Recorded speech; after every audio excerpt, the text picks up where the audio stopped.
Update pembaruan Serdot terkait eligibilitas yang sekarang bisa terlihat di laman Sister, jadi pintu peluang besar rekan dosen untuk bisa melihat secara langsung apa aja yang kurang untuk pemenuhan syarat. Maka dari itu, perlu diingat lagi kalau PDD UKT-PT jadi penentu kelolosan Serdos. Terlebih di bagian ini, bobot yang diberikan juga paling besar, yaitu sampai 55%. Kalau sampai telat sadar atau lupa sama hal ini, jangan harap Serdos bisa di tangan rekan dosen tahun ini. Kenapa bisa kayak gitu? Nah, menarik nih kita bahas. Alasan dibalik angka 55% PDD UKT-PT sebagai penentu utama. Kalau kita lihat dari perubahan kebijakan Serdos 2026 secara lebih kritis, sebenarnya ada pergeseran paradigma yang cukup signifikan. Sistem penilaian nggak lagi berfokus pada apa yang dimiliki rekan dosen di masa lalu, entah itu gelar akademik atau akumulasi administratif. Justru tertuju ke bagaimana rekan dosen ngejalin perannya secara nyata dalam Tridharma. Nah, perubahan ini kelihatan jelas di formula nilai akhir portofolio atau NAP, yaitu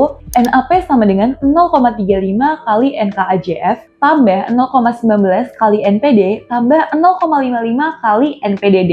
Dan kalau diuraiin secara sederhana, komposisinya kayak gini. 35% asalnya dari kualifikasi dan jabatan fungsional, 10% dari persepsi, 55%-nya dari pernyataan diri dosen atau PDD UKT-PT.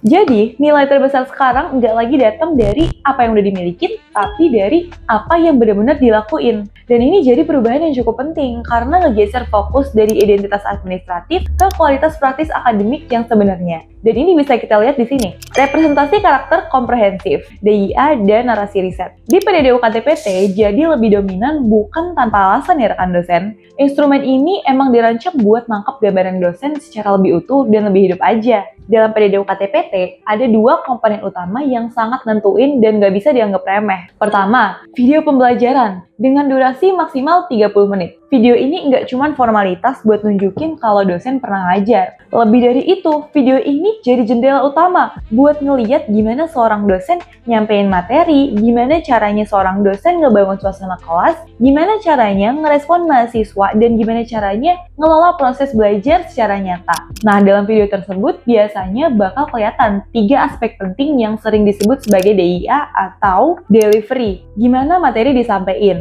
interaction, gimana interaksi dengan mahasiswa dibangun, assessment, gimana proses evaluasi pembelajaran dilakuin. Ketiga aspek ini sangat penting karena dari sinilah asesor bisa menilai apakah pembelajaran yang dilakukan benar-benar hidup, relevan, dan sesuai dengan prinsip pedagogik yang baik atau enggak. Komponen kedua itu, narasi deskriptif sepanjang 250-300 kata yang ngejelasin aktivitas penelitian dan kontribusi pengabdian kepada masyarakat. Artinya, rekan dosen nggak lagi dinilai cuma dari klaim umum kayak saya aktif meneliti atau saya sering ngelakuin pengabdian. Yang dicari adalah penjelasan yang konkret, konsisten, dan bisa nunjukin hubungan antara aktivitas, proses, juga dampaknya. Karena itu, bobotnya dibuat besar karena sistem pengen nangkap kualitas yang benar-benar hidup, bukan cuma data yang tampak rapi di dokumen. Benteng integritas akademik kampus. Selain sebagai alat ukur performa, bobot besar di PDD juga punya fungsi lain, yaitu sebagai mekanisme kontrol integritas akademik. Kenapa ini penting? Ya karena dalam sistem penilaian basis dokumen, selalu ada resiko kalau seseorang bisa kelihatan baik di atas kertas, tapi belum tentu nunjukin kualitas yang sama dalam praktiknya. Sifatnya yang berbasis performa langsung ngebuat ruang untuk manipulasi jadi jauh lebih sempit. Video pembelajaran sulit dibuat sepenuhnya palsu, karena asesor bisa ngelihat ekspresi, alur penyampaian,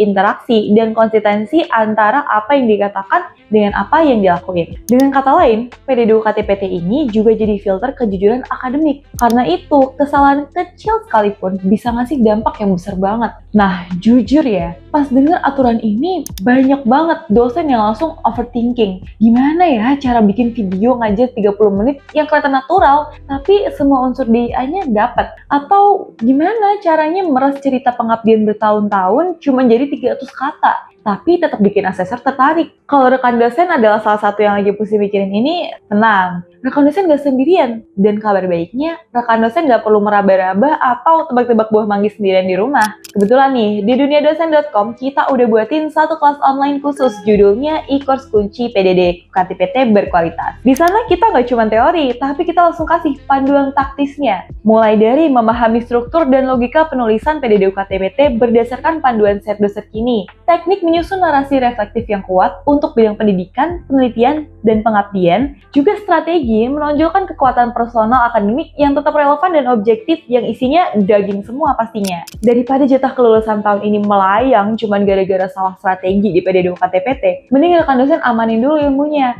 Link udah kita taruh di kolom deskripsi ya. Gas langsung cek aja. Lanjut, gambaran umum proses penilaian 2 asesor eksternal. Banyak rekan dosen itu mempersiapkan Serdus secara serius banget, tapi masih belum ngepahami nih satu hal yang sangat penting. Gimana sih sebenarnya asesor ngebaca dan menilai portofolio? Padahal memahami cara berpikir asesor adalah salah satu kunci utama loh buat nyusun strategi yang tepat. Karena kalau kita nggak tahu apa-apa yang dicari oleh penilai, maka kita bisa aja sibuk nyiapin banyak hal tapi justru ngelewatin aspek-aspek paling menentukan. Nah, apa aja sih aspek paling menentukan itu? Daripada penasaran, kita lihat sama-sama. Sistem double blind 2 asesor eksternal. Penilaian PD2 KTPT nggak dilakuin oleh kampus sendiri. Ini jadi salah satu aspek yang ngebuat sistem Serdus 2026 kerasa lebih independen dan lebih objektif. Jadi, seluruh portofolio bakal diperiksa 2 asesor eksternal yang ditunjuk langsung sama kementerian dan bekerja secara independen. Nah, penilaian nggak berada di bawah kendali institusi asal peserta, sampai potensi bias internal bisa diminimalin. Di sistem ini digunain pendekatan double blind yang artinya asesor nggak kenal peserta dan peserta juga nggak tahu siapa asesornya.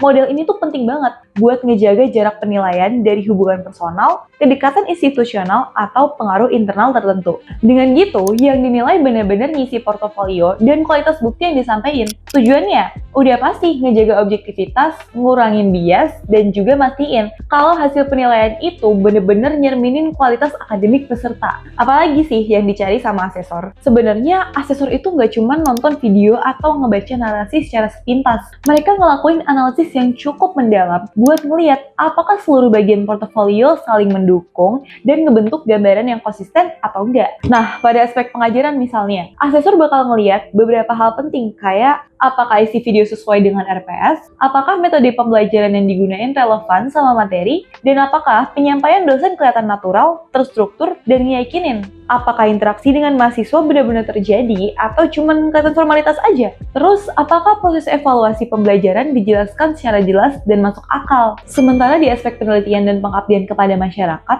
asesor bakal nilai hal-hal kayak apakah narasi yang ditulis itu konsisten atau enggak nih sama rekam jejak dosen? Apakah aktivitas penelitian yang dijelasin beneran nunjukin kontribusi ilmiah atau enggak? Juga, apakah pengabdian yang dilakuin punya dampak nyata? Dan apakah penjelasan yang dikasih itu kerasa orisinal, spesifik, dan gak generik? Jadi, sebenarnya asesor itu nggak cuma nyari ada atau enggaknya, tapi juga cari konsistensi dan keaslian. Mereka cuma mau mastiin aja kalau apa yang ditampilin dalam video, apa yang ditulis dalam narasi, dan apa yang tercermin dari rekam jejak akademik benar-benar saling ngedukung atau enggak. Jika terjadi perbedaan nilai antar asesor, di praktiknya sangat banget mungkin terjadi perbedaan penilaian antara asesor pertama dan asesor kedua. Ini wajar ya, karena setiap asesor itu ngebawa sudut pandang profesional masing-masing dalam ngebaca portofolio. Nah, model sistem ini nggak cuma berhenti di angka mentah dari satu penilai aja. Ada proses kontrol buat ngejaga biar hasil akhir tetap valid,